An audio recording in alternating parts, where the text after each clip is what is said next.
அன்புள்ள நியூஸ் தமிழ் நேயர்களே, உங்கள் அனைவருக்கும் எனது இனிய புத்தாண்டு நல்வாழ்த்துக்கள். 2026ஆம் ஆண்டு தற்போது பிறக்க இருக்கிறது. 2026ஆம் ஆண்டு 12 ராசி நேயர்களுக்கும் எப்படி இருக்கும் என்பதனை பற்றி தற்போது உங்களிடம் விளக்கமாக கூற உள்ளேன். துலா ராசி நேயர்களே, சித்திரை 3, 4ஆம் பாதம், சுவாதி, விசாகம் 1, 2, 3 ஆகிய நட்சத்திரங்கள் அடங்கிய ராசி துலா ராசி.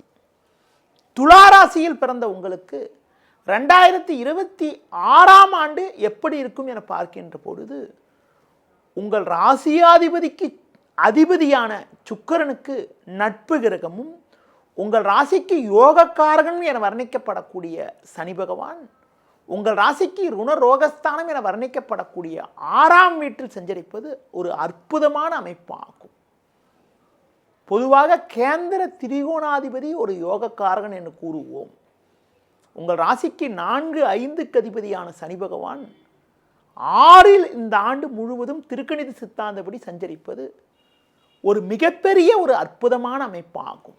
இதன் காரணமாக நீங்கள் நினைத்ததெல்லாம் நடக்கும், நல்ல வாய்ப்புகள் கிடைக்கும், இருக்கக்கூடிய இடத்தில் உங்களுடைய மதிப்பும் மரியாதையும் அதிகரிக்கும், தொழில் வியாபாரத்தில் உங்கள் எண்ணங்கள் நிறைவேறும், நீங்கள் மேற்கொள்ளக்கூடிய முயற்சிகள் வெற்றியை தரும், தொழிலில் புதிய யுக்திகளை பயன்படுத்தி நல்ல லாபத்தை ஈட்டக்கூடிய ஒரு வாய்ப்புகள் உண்டு, தொழிலில் அபிவிருத்தி செய்து நல்ல லாபத்தை ஈட்ட முடியும், திறமை வாய்ந்த வேலையாட்கள் உங்கள் தொழிலில் இணைவார்கள், உங்களுக்கு இருந்து வந்த சட்ட சிக்கல்கள் குறையக்கூடிய ஒரு வாய்ப்புகள் உண்டு. அது மட்டும் இல்லாமல் தொழிலுக்காக நீங்கள் எதிர்பார்த்த உதவிகள் உங்களுக்கு கிடைக்கும், அரசாங்க வழி உத்தரவுகளை கூட தற்போது பெறக்கூடிய ஒரு நேரமாகும்.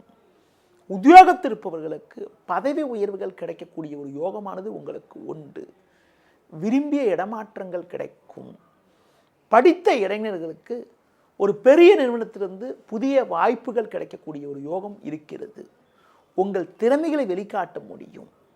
நீண்ட நாட்களாக இருந்து வந்த சம்பள பாக்கிகள் தற்போது கிடைத்து குடும்பத்தில் மகிழ்ச்சி ஏற்படும். அசையும் அசையா சொத்துகளில் முதலீடு செய்யக்கூடிய ஒரு வாய்ப்புகள் உண்டாகும். ஒரு சிலருக்கு நவீனகரமான பொருட்களை வாங்கக்கூடிய ஒரு யோகமானது உண்டு. சிறப்பு வாய்ந்த இந்த ஆண்டில் மேலும் ஒரு சிறப்பு என்னவென்றால், இந்த ஆண்டில் உங்கள் ராசிக்கு 3, 6க்கு அதிபதியான குரு பகவான் முதல் 5 மாத காலங்கள் உங்கள் ராசிக்கு பாக்கியஸ்தானமான 9ஆம் வீட்டில் சஞ்சரிப்பது ஒரு சிறப்பான அமைப்பாகும். அதாவது ஆண்டு தொடக்கம் முதல் 2/6/2026 முடிய குரு பகவான் உங்கள் ராசிக்கு 9ஆம் வீட்டில் சஞ்சரிப்பதும், அதன் பிறகு 30/10/2026க்கு பிறகு நவம்பர், டிசம்பர் மாதங்களில் லாபஸ்தானத்தில் சஞ்சரிப்பதும் ஒரு சிறப்பான அமைப்பாகும். குறிப்பாக இந்த ஆண்டில் ஆண்டு முழுவதும் 6இல் சனி, 7 மாத காலங்கள் உங்கள் ராசிக்கு 9 மற்றும் 11ஆம் வீட்டில் குரு பகவான் சஞ்சரிப்பது ஒரு மிகச்சிறப்பான ஒரு நேரமாகும்.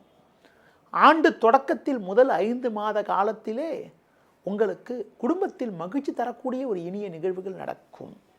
9இல் சஞ்சரிக்கக்கூடிய குரு பகவான் ஜென்மராசி 3, 5 ஆகிய ஸ்தானங்களை பார்வை செய்ய இருப்பது அற்புதமான அமைப்பு என்பதால் ஆண்டு தொடக்கத்திலே குடும்பத்தில் திருமண சுபகாரியங்கள் கைகூடும்.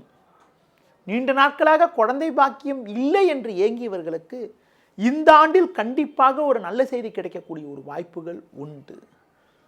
பூர்வீக சொத்து வகையில் ஒரு சில அனுகூலமான பலன்களை பெறக்கூடிய ஒரு வாய்ப்புகள் ஏற்படும். இடைப்பட்ட காலத்தில் 2/6/2026 முதல் 31/10/2026 முடிய குரு பகவான் 10இல் சஞ்சரிக்கக்கூடிய நேரமானது சற்று சுமாரான நேரமாகும். அந்த நேரத்தில் கூட சனி 6இல் சஞ்சரிப்பதால் எதையும் சமாளிக்கக்கூடிய ஒரு பலம் உங்களுக்கு இருக்கும். குரு 10இல் சஞ்சரிக்கக்கூடிய நேரத்தில் மட்டும் பணம் கொடுக்கல் வாங்கல் விஷயத்தில் சற்று பொறுமையோடு இருந்தால் ஒரு சில வளமான பலன்களை அடைய முடியும். பொதுவாக சுபகாரிய முயற்சிகளை முதல் 5 மாதத்திலோ அல்லது கடைசி 2 மாதத்திலோ மேற்கொண்டால் எளிதில் கைகூடி நல்லது நடக்கக்கூடிய ஒரு வாய்ப்புகள் உங்களுக்கு உண்டு.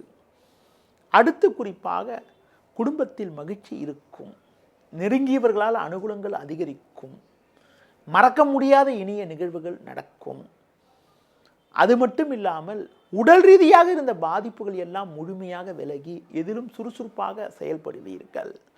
இந்த 2026ஆம் ஆண்டில் சர்ப்பகிரகம், சாயாகிரகம் என வர்ணிக்கப்படக்கூடிய கேது பகவான் உங்கள் ராசிக்கு இந்த ஆண்டு முழுவதும் 11இல் சஞ்சரிப்பது ஒரு சிறப்பான அமைப்பாகும். ராகு 5இல் சஞ்சரிப்பதால் ஒரு சிலருக்கு வயிறு சம்பந்தப்பட்ட பிரச்சனைகள் ஏற்படலாம் என்பதால் உணவு விஷயத்தில் மட்டும் சற்று கட்டுப்பாடோடு இருந்தால் எல்லா வகையிலும் ஒரு வளமான பலன்களை அடையக்கூடிய ஒரு வாய்ப்புகள் உண்டு.